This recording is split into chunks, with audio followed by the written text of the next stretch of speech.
بسم اللہ الرحمن الرحیم۔ حضرت ابوذر غفاری رضی اللہ عنہ کا اسلام۔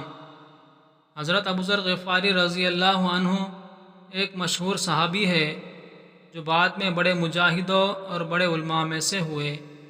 حضرت علی کرم اللہ وجہہ کا ارشاد ہے کہ ابوذر رضی اللہ عنہ ایسے علم کو حاصل کیے ہوئے ہے جس سے لوگ عاجز ہیں، مگر انہوں نے اس کو محفوظ کر رکھا ہے۔ جب ان کو حضور صلی اللہ علیہ وسلم کی نبوت کی پہلی خبر پہنچی تو انہوں نے اپنے بھائی کو حالات کی تحقیق کے واسطے مکہ بھیجا کہ جو شخص یہ دعویٰ کرتا ہے میرے پاس وحی آتی ہے اور آسمان کی خبریں آتی ہے، ان کے حالات معلوم کرے اور اس کے کلام کو غور سے سنے۔ وہ مکہ مکرمہ آئے اور حالات معلوم کرنے کے بعد اپنے بھائی سے جا کر کہا کہ میں نے ان کو اچھی عادتوں اور عمدہ اخلاق کا حکم کرتے دیکھا اور ایک ایسا کلام سنا جو نہ شعر ہے نہ کاہنوں کا کلام ہے۔ ابوذر رضی اللہ عنہ کی اس مجمل بات سے تشفی نہ ہوئی تو خود سامان سفر کیا اور مکہ پہنچے اور سیدھے مسجد حرام میں گئے۔ حضور صلی اللہ علیہ وسلم کو پہچانتے نہیں تھے اور کسی سے پوچھنا مصلحت کے خلاف سمجھا۔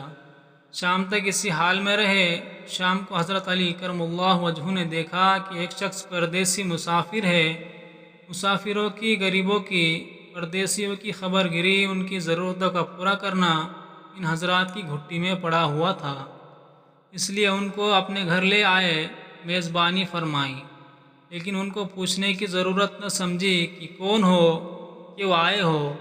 مسافر نے بھی کچھ ظاہر نہ کیا۔ صبح کو پھر مسجد میں آ گئے اور دن بھر اسی حال میں گزرا کہ خود پتہ نہ چلا اور دریافت کسی سے کیا نہیں۔ غالباً اس کی وجہ یہ ہوگی حضور صلی اللہ علیہ وسلم کے ساتھ دشمنی کے قصے بہت مشہور تھے۔ آپ کو اور آپ کے ملنے والے کو ہر طرح کی تکلیفیں دی جاتی تھی۔ ان کو خیال ہوا ہو کہ صحیح حال معلوم نہیں ہوگا اور بدگمانی کی وجہ سے مفت کی تکلیف علیحدہ رہی۔ دوسرے دن شام کو بھی حضرت علی کرم اللہ وجہہ کو خیال ہوا کہ پردیسی مسافر ہے، بظاہر جس غرض کے لیے آیا ہے وہ پوری نہ ہوئی ہو، اسی لیے پھر اپنے گھر لے گئے اور رات کو کھلایا سلایا، مگر پوچھنے کی اس رات کو بھی نوبت نہ آئی۔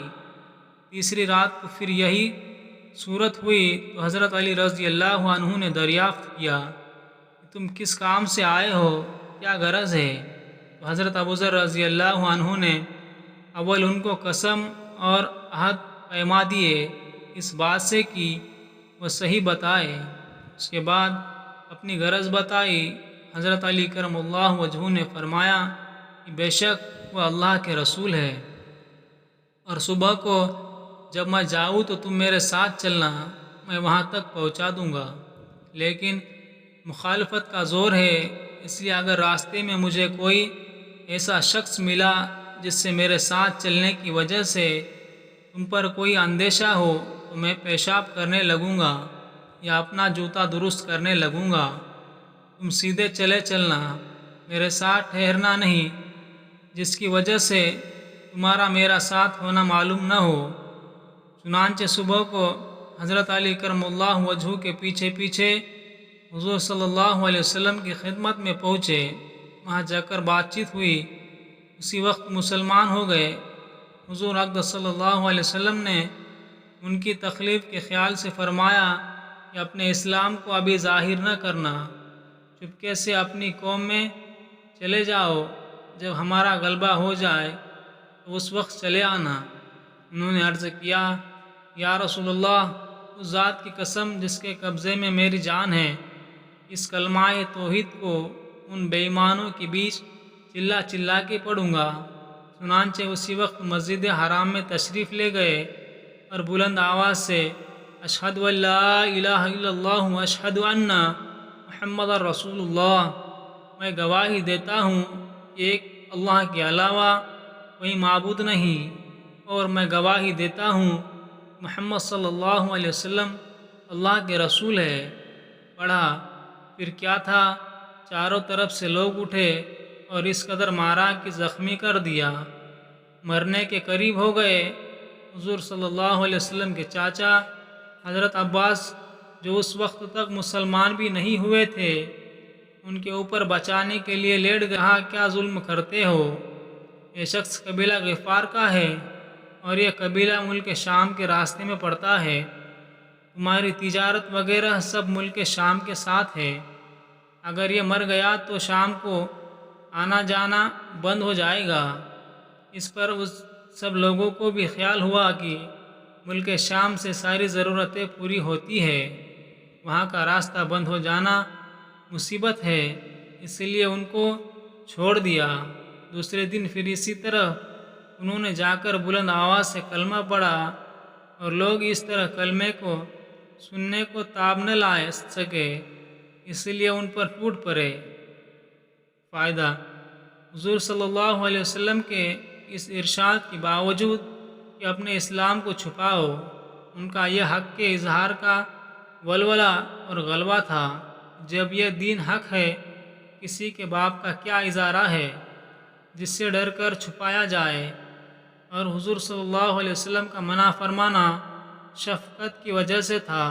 ممکن ہے تکالیف کا تحمل نہ ہو، ورنہ حضور صلی اللہ علیہ وسلم کے حکم کے خلاف صحابہ رضی اللہ عنہ کی یہ مجال ہی نہ تھی۔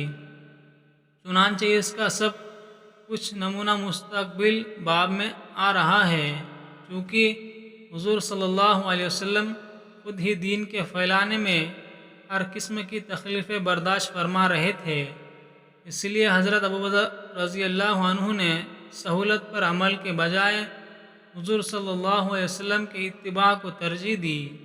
یہی ایک چیز تھی جس کی وجہ سے ہر قسم کی ترقی دینی اور دنیاوی صحابہ کرام رضی اللہ عنہ کے قدم چوم رہی تھی اور ہر میدان ان کے قبضے میں تھا کہ جو بھی شخص ایک مرتبہ کلمہ شہادت پڑھ کر اسلام کے جھنڈے کے نیچے آ جاتا تھا، بڑی سے بڑی قوت بھی اس کو روک نہ سکتی تھی اور نہ بڑے سے بڑا ظلم اس کو دین کی اشاعت سے ہٹا سکتا تھا۔